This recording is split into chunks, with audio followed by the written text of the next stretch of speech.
तर आपल्यासोबत चित्रपट समीक्षक दिलीप ठाकूर फोनच्या माध्यमातून जोडले गेलेले आहेत. आपण त्यांच्याशी सुद्धा संवाद साधणार आहोत. दिलीप सर, आपण पाहतोय धर्मेंद्र आज आपल्यामध्ये नाही आहेत, मात्र त्यांच्या सिनेमाच्या माध्यमातून त्यांनी ज्या लोकप्रिय भूमिका गाजलेल्या होत्या त्या आजही आपल्या मनामध्ये तशाच रुंजी घालत आहेत. काय सांगाल, धर्मेंद्र अभिनेते म्हणून किती सशक्त होते, काय भावना आहेत यावेळी? अभिनेते म्हणून ते प्रचंड सशक्त होते आणि आपण आता म्हणजे ते हिमॅन किंवा ऍक्शन हिरो, मारधाड हिरो, डिचिम हिरो असं जरी धर्मजींबद्दल म्हटलं जात असलं, आता ती त्यांना प्रतिमा फुलार पत्तर, यकीन, त्यानंतर यादू के बारात या चित्रपटांच्या यशाच्या टप्प्यावर मिळाली. परंतु धर्मजीने ज्या पद्धतीने मारधाड भूमिका सामर्थ्यपणे साकारल्या, त्याचबरोबर त्यांनी इमोशनल भूमिका, विनोदी भूमिका, संवेदनशील भूमिका सुद्धा त्याच ताकदीने साकारला. हे आपल्याला त्यांचे सत्यकाम सारखा सिनेमा असेल, न्याय जमाना असेल, चैताली असेल, फागुन असेल, एक महलोक सपनो का असेल, खामोशी सारखा चित्रपट असेल, या चित्रपटामध्ये सुद्धा दिसतं. आणि चुपके चुपके जर पाहिला ऋषिकेश मुखर्जी दिग्दर्शक, त्याच्यामध्ये जो खेळकर, मार्मिक, मिस्किल विनोद आहे.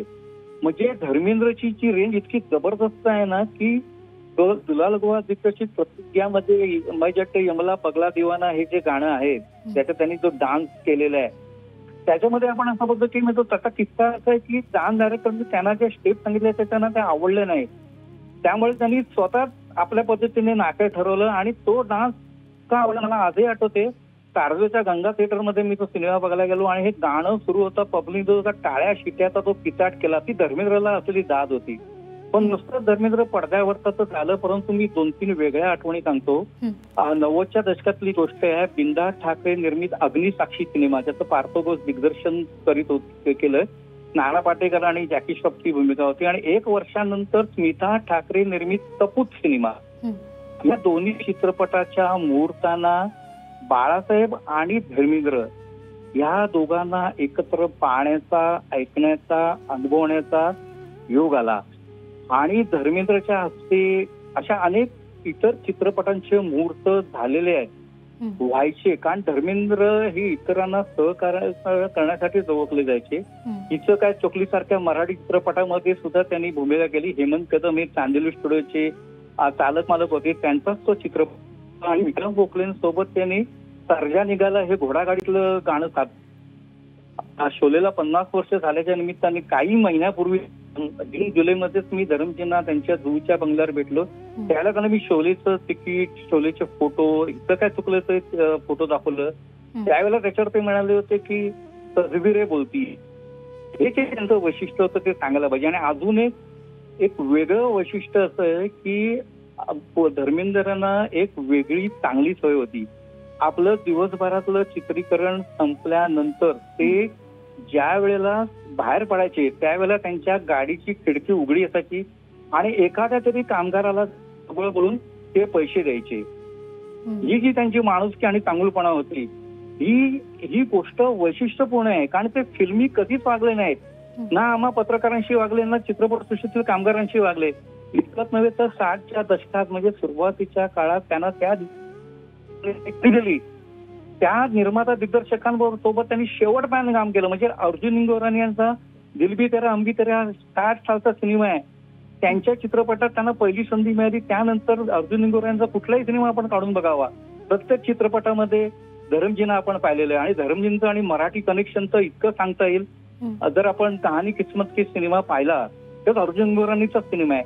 आणि त्याच्यामध्ये रफ्तार रफ्तार जे गाणं आहे त्याच्या शेवटी धरमजी किशोर कुमारच्या आवाजामध्ये मराठीत गायलेले आहेत. पांडुगा पोरगी फसली रे फसली आणि समोर रेखाजी आहेत, दोघेही महाराष्ट्रीयन रूपात आहेत. हे जे धरमजींचं जी वैशिष्ट्य आहे, व्हरायटी आहे, सखोलता आहे, तर बरंच सांगता येईल. स्वतः विजेता फिल्म नावाची चित्रपट निर्मिती संस्था स्थापन केली. मला आजही बेताब चित्रपटाची ट्रायल आठवते. राहुल रोळे डायरेक्टर होते. चित्रपट धरमजींना आवडला नाही, पहिलीच ट्रायल होती. धरमजींनी सांगितलं आपल्याला काही रिशूटिंग करायला पाहिजे आणि 40 दिवसाचं त्या सिनेमाचं रिशूटिंग झालं.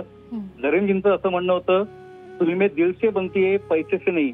आणि हे जे वाक्य होतं ते त्यावेळेला कित्येक तरी लेखाचं हेडिंग होतं, फिल्मे पिक्चर दिल से बनती है पैसे से नाही. आणि त्यांनी स्वतः सनी सुपर साऊंडची निर्मिती केली जे जुहूच्या समुद्र किनाऱ्यालगत आहे. म्हणजे एक व्हर्सटाईल वाटचाल, एक अष्टपैलू कलाकार. आणि पडद्यावरचे धर्मेंद्र हे तर सखोल आहेत, विविधांगी आहेत. प्रकारच्या दिग्दर्शकांच्या चित्रपटामध्ये काम करणारा हा कलाकार इतका अफाट अद्भुत आहे की काय सांगावं. म्हणजे राज कपूर दिग्दर्शित मेरा नाम जोकर मध्ये सुद्धा आपल्याला धर्मेंद्र आणि देवानंद सोबत रिटर्न ऑफ ज्वेलरी अशोक त्यागीचा सिनेमा आहे, त्याच्यामध्ये सुद्धा देवानंद सोबत आपलं सोबत धरमजी पाहायला मिळाले. आणि अशी जर सांगत बसतो तर राजेश खन्ना बरोबर खामोशीमध्ये होते. बरीच गोष्टी आहेत, बरीच मोठी वाटचाल आहे. सहकार्याची भावना, सद्भावनेची भावना आणि मीडिया फ्रेंडली असे धरमजी आज आपल्यातून गेले. एका फार मोठ्या वाटचालीचा दुर्दैव आता शेवट झालेला आहे, पण त्यांचा ठसा कायम राहील. चित्रपट रसिक, जगभरचे चित्रपट, जे हिंदी चित्रपट जिथे जिथे पोहोचलेले आहेत तिकडे धरमजी पोहोचले होते. त्यांना धरमजींना कोणी विसरणार नाही असा मला पूर्ण विश्वास. अगदी दिलीपजी, देशी मातीतला हा खरं तर हिरो होता जो पडद्यावर सुद्धा तितकाच देखणा होता आणि जसं तुम्ही सांगितलं की रिअल लाईफमध्ये सुद्धा ते तितकेच माणुसकी जपणारे होते. आपण थोडंसं हेमा मालिनी यांच्याविषयी सुद्धा बोलूया, कारण हेमा मालिनी आणि धर्मेंद्र यांना एकत्र चित्रपटाच्या पडद्यावर पाहणं हे तितकंच सुखद क्षण असायचा प्रत्येक रसिकांसाठी. हो, तू मस्ती मै जेव्हापासून जर आपण चित्रपट बघितले या जोडीचे, अगदी नया जमानामध्ये होते, जुगनू मध्ये होते, आसपास, बगावत, बागे, अलीबाबा, 40 चोर, रिया सुलतान, म्हणजे नाव एक सिनेमा होता पासू चटर्जी, त्याच्यामध्ये पण धर्मेंद्र आणि हेमाजी होते. ही रोमॅन्टिक पेअर रसिकांना आवडली. म्हणजे 60-70-80च्या दशकात हिंदी सिनेमाचं वैशिष्ट्य होतं की नायक नायिकेची जोडी, त्या जोडीवर प्रेक्षक फिदा व्हायची. तर एकदा त्यांना जोडी आवडली की धरमजी आणि हेमा मालिनी ही जोडी आवडली की त्या जोडीवर प्रेम करायचं. आणि पुढे मग त्यांनी लग्न केलं आणि लग्नानंतर मग त्यांनी एकत्र काम करणं बरंच कमी केलं. परंतु 70च्या दशकामध्ये ही जोडी पॉप्युलर होती. म्हणजे या जोडीच्या सिनेमाला ऍडव्हान्स बुकिंग हमखास असेल हे ठरलेलं असेल. मग तो रमेश सिप्पीचा सितार गीता असेल त्या रमेश सिप्पीचाच शोले असेल, अशी पेअर जळून गेली. आणि विशेष म्हणजे पंजाबी हिरो आणि साऊथ इंडियन, म्हणजे साऊथ इंडियाकडनं आलेले हेमा मालिनी, असा जे कॉम्बिनेशन होतं, कॉम्बिनेशन इतकं वेगळं होतं की मग ते त्याच्याविषयी पण मग काही गमतीदार विरोधी निर्माण व्हायचे. पण ही पेअर जमली. आणि धरमजी विवाहित असून सुद्धा हेमाजी आणि त्यांचं सूत जे जमलं.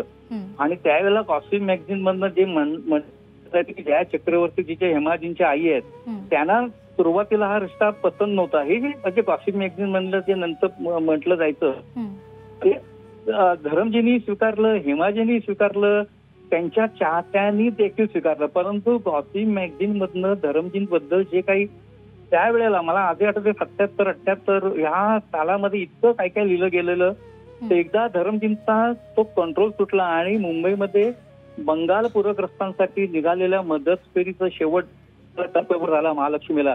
त्यावेळेला अशा पद्धतीचा गॉसिप विनाकारण त्याच्यामध्ये काहीतरी भर काढून टाकणारे जे पत्रकार होते त्यांच्यावर ते रागवलेले आणि ती वृत्तपत्रातील पहिल्या पानाची बातमी ठरलेली. तर धरम गरम ते वैशिष्ट्य आपल्याला, म्हणजे धर्मेंद्र प्रत्यक्षामध्ये अतिशय